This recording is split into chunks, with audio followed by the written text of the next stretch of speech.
Om Swastiastu, perkenalkan nama saya Imade Pramana Vijaya dengan NIM 1915091013. Di sini saya akan mempresentasikan konsep OOP yang diterapkan pada proyek yang kami buat. Di sini saya akan menjelaskan tentang kelas terlebih dahulu, yaitu di proyek ini terdapat dua kelas. Yang pertama ada superclass dan yang kedua ada subclass. Yang pertama eh, yang dinamakan superclass, yaitu di sini adalah menu, dan di dalam menu terdapat subclass di dalamnya, yaitu yang pertama ada tambah data, lihat perpus, hapus data, edit data, total buku, lanjut, dan keluar. Itulah beberapa kelas-kelas yang ada di project yang kami buat. Setelah itu pada kelas ini dari superclass memiliki turunan kepada subclassnya, yaitu dari pilihan pertama yaitu tambah data, dia ada menurunkan dari superclassnya yaitu udah public static void, yaitu tambah data. Itu yang diturunkan oleh subclass pertama. Dan pada pilihan kedua menurunkan dari subclass menurunkan dari superclass ke subclass, yaitu dari public void, static void, lihat perpus. Dan untuk pilihan ketiga dia menggunakan turunan, yaitu public static void, hapus data. Dan untuk turunan yang keempat yaitu adalah public static void, edit data. Dan yang kelima ada public void, total buku, ini turunan dari superclass. Setelah itu ada public void, lanjut. Setelah itu yang terakhir ada turunan dari public void, keluar. Itu yang bisa saya jelaskan untuk konsep OOP yang diterapkan pada project kali ini. Jika ada salah kata, saya meminta maaf. Saya ucapkan terima kasih. Baik, Swastiastu, perkenalkan nama saya Kadek Utama dengan NIM 1919091050.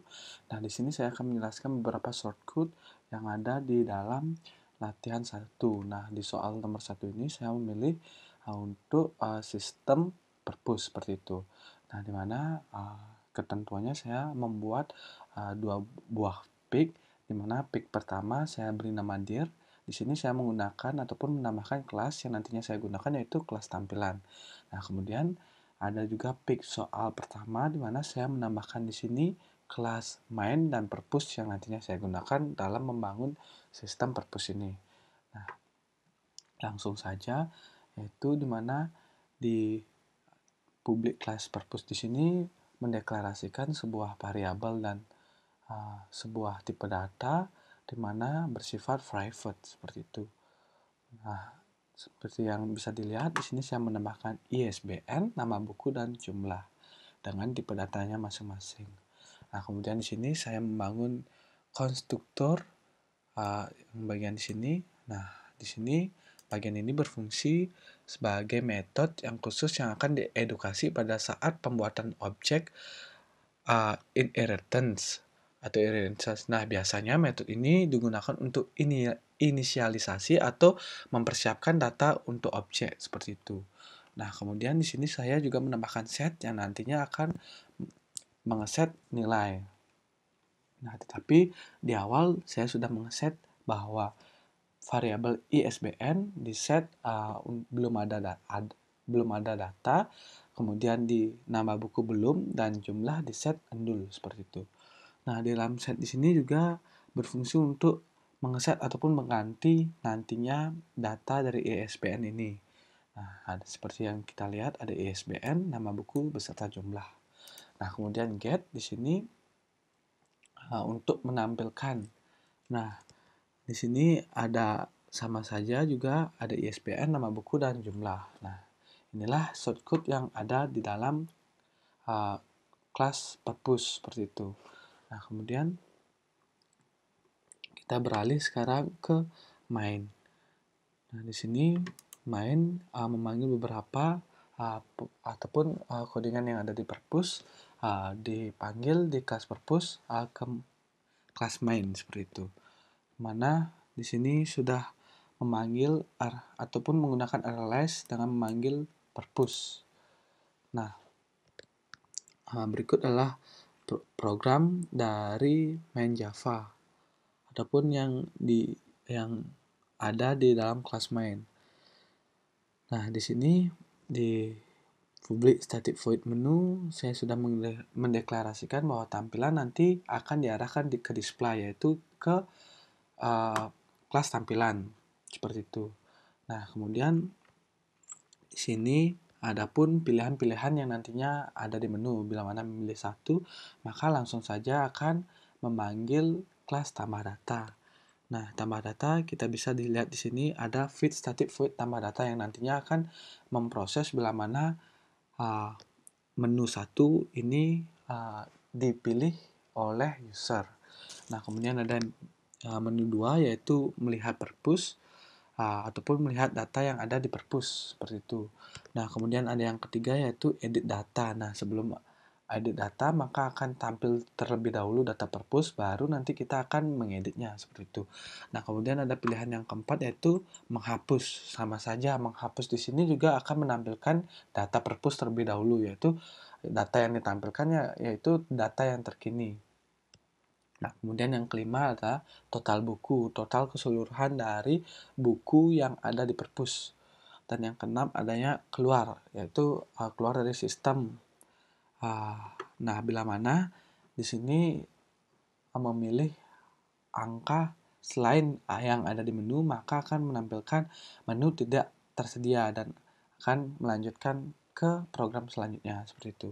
Nah, di sini adalah void yang nantinya akan dipanggil di dalam void menu di sini. Nah, ada void tambah data, void lihat perpus untuk melihat data semuanya, dimana akan menampilkan ISDN, nama, buku, ada ID-nya juga, dimana ID di sini akan selalu bertambah sesuai dengan data yang kita tambahkan nantinya. Jumlah buku, nah kemudian di sini ada hapus data juga, edit data, total buku, di sini ada lanjut yang nanti akan berguna untuk melanjut ke program selanjutnya, dan setelah itu keluar. Nah, ada beberapa juga yang saya tambahkan dalam void di sini. Misalnya ya seperti ini, press to continue, yang nantinya memberikan perintah bahwa untuk melanjutkan program kita harus press gitu, tekan apa saja boleh untuk melanjutkan sistem perpus ini. Nah, inilah program yang ada di kelas main. Nah, kita kemudian akan beralih ke kelas tampilan. Nah, kelas tampilan di sini saya menggunakan void display. Nah, void display ini yang tadi saya dapat jelaskan dipanggil di bagian void menu di sini. Nah, kita bisa lihat. Nah, void menu di sini memanggil tampilannya display, yang artinya ini dipanggil ke kelas main seperti itu. Nah, di sini yang dipanggil adalah tampilan menu yang tertera, yaitu nomor 1 tambah data perpus, 2 lihat, 3 edit, 4 hapus, 5 lihat seluruh data perpus yang ada ataupun total, dan 6 keluar dari sistem seperti itu. Nah, ada pun juga beberapa yang saya tambahkan, yaitu ada tambah maka akan menampilkan menambah data di atasnya, dan exit akan menampilkan terima kasih telah menggunakan sistem ini. Nah, itu saja yang ada di dalam source code di setiap kelas yang saya buat. Nah, kemudian kita coba uji di sini program yang telah saya buat. Nah, kita langsung saja run. Nah, pertama saya akan menambahkan data di sini. Nah, maka akan tampil data yang diminta adalah ISBN buku. Nah, kita isi 1, 2, 3 saja. Nah, nama buku kita tambahkan di sini Bobo. kemudian jumlah buku kita isi 4. Nah, di sini data sudah tersimpan. Nah, cara melihat data kita pilih nomor 2. Nah, di sini kita bisa lihat bahwa data yang telah kita masukkan tadi berhasil disimpan. Dan untuk menu 2 berhasil menampilkan data seperti itu. Nah, kemudian kita ke menu 3 untuk melakukan edit data. Nah, sebelum mengedit data, kita telah ditampilkan yang pertama yaitu data yang telah kita buat tadi.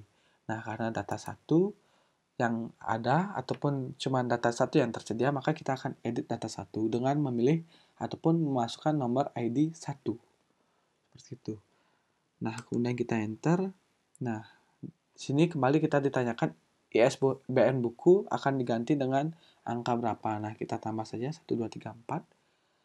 Nah, kemudian enter. Nama buku kita ganti kelinci ya. Nah, kelinci. Kemudian jumlah buku kita beri 7. Seperti itu. Nah, setelah itu data itu berhasil disimpan. Nah, kemudian kita akan melihat fungsi 5 terlebih dahulu. Lihat seluruh perpus ataupun total buku ya di sini. Nah, di sini bisa kita lihat fungsinya mampu berjalan dengan baik, yaitu jumlah semua buku 7 ya. Seperti yang kita tadi masukkan, jumlah buku kelinci 7 kita masukkan. Jadi semua jumlah itu 7. Nah, seperti itu. Nah, lalu kita akan mencoba fungsi menu yang keempat, yaitu hapus data perpus. Klik saja nomor 4. Nah, di sini tampil terlebih dahulu data buku. Data yang kita hapus adalah data nomor 4. Kita klik saja nomor 4, maka data telah terhapus. Nah, bagaimana caranya kita mengetahui bahwa data itu sudah terhapus? Maka kita akan cek dengan memilih nomor 2 untuk lihat data perpus. Nah, di sini saja data perpus, kita klik 2, masih di sini. Coba kita kembali hapus dulu. Dan klik angka 1. Nah, kemudian coba kita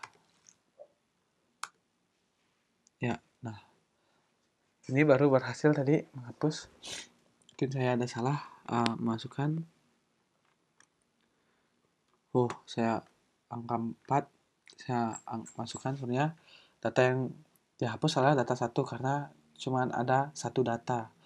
Nah, kemudian saya cek kembali untuk melihat data perpus. Ternyata data sudah tidak ada atau di sini menampilkan tidak terdapat data sama sekali. Nah, seperti itu dari program ataupun sistem perpus yang saya buat. Kemudian yang terakhir saya akan menguji menu 6 untuk keluar dari sistem ini. Nah, kemudian akan tampil yang terakhir yaitu terima kasih. Itu saja yang dapat saya sampaikan. Bila mana kesalahan saya mohon maaf. Dan untuk bagian yang kedua akan dilanjutkan oleh rekan saya. Terima kasih.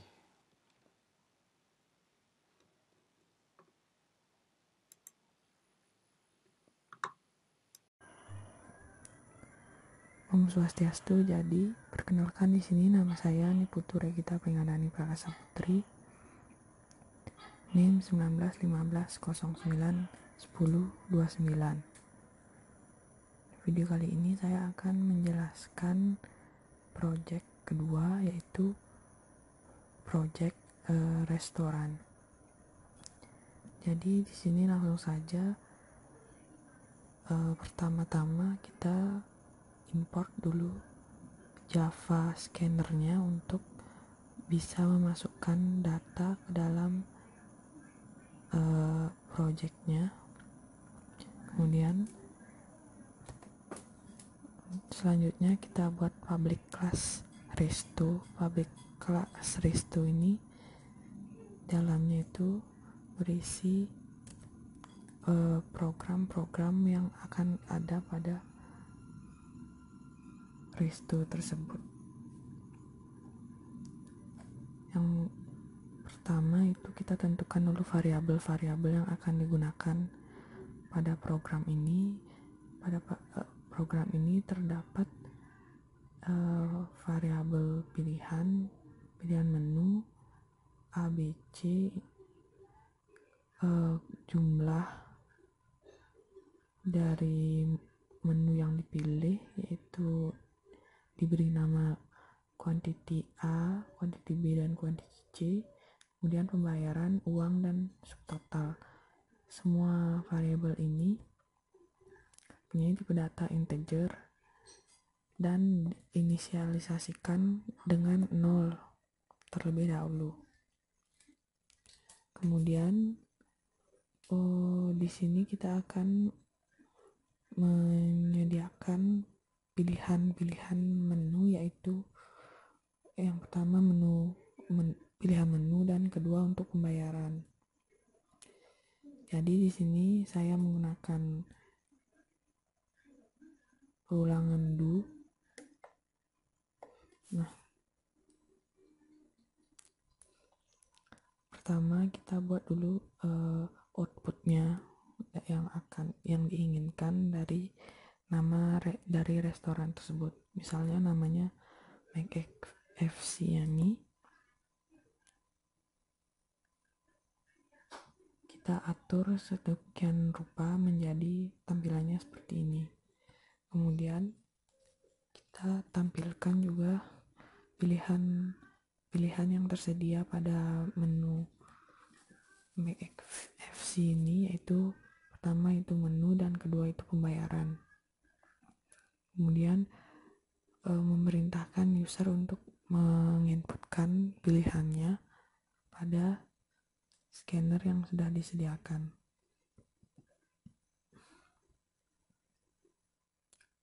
Nah, selanjutnya jika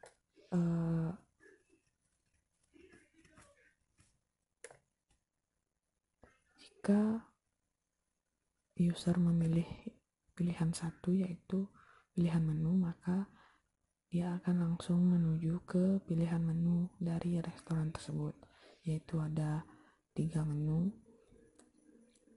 Kemudian user akan memasukkan menu yang akan dipesan, dan selanjutnya memasukkan jumlah dari menu yang diinginkan yang pertama. Lalu jika dia memasukkan pilihan yang lain, maka pilihan tersebut maka output dari program yang berjalan akan memunculkan pilihan tidak tersedia dan memerintahkan user untuk memilih ulangnya.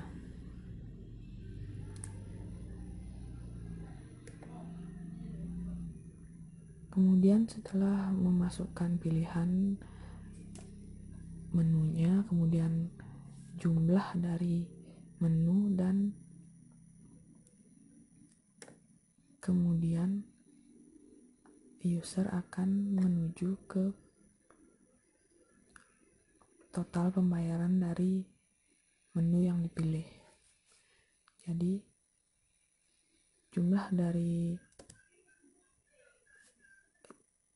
jumlah total pesanan yang dipesan oleh user akan dikalikan dari jumlah menu yang dipilih tersebut, kemudian akan menjadi jumlah pembayaran yang akan dibayarkan oleh user.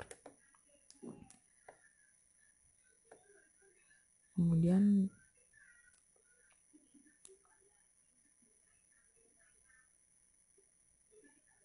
jika user memasukkan pilihan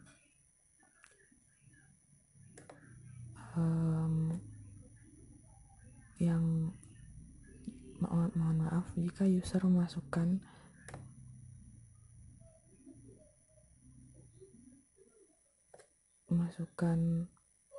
nominal uang yang kurang dari total yang harus dibayarkan, maka ia akan mengeprintkan uang tidak diterima, dan output tersebut akan berulang-ulang sampai user memasukkan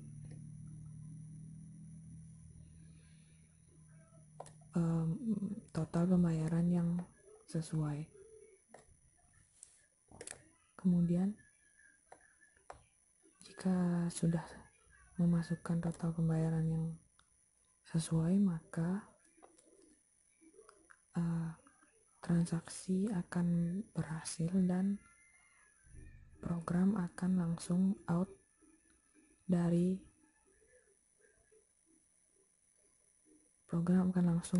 selesai.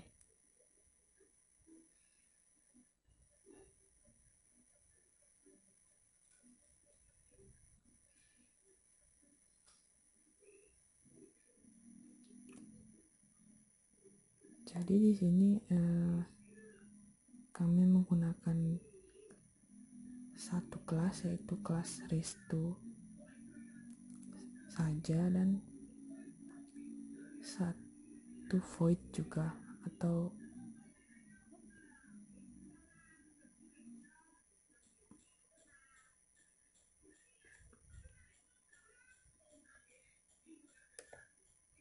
jadi sekian yang dapat saya sampaikan.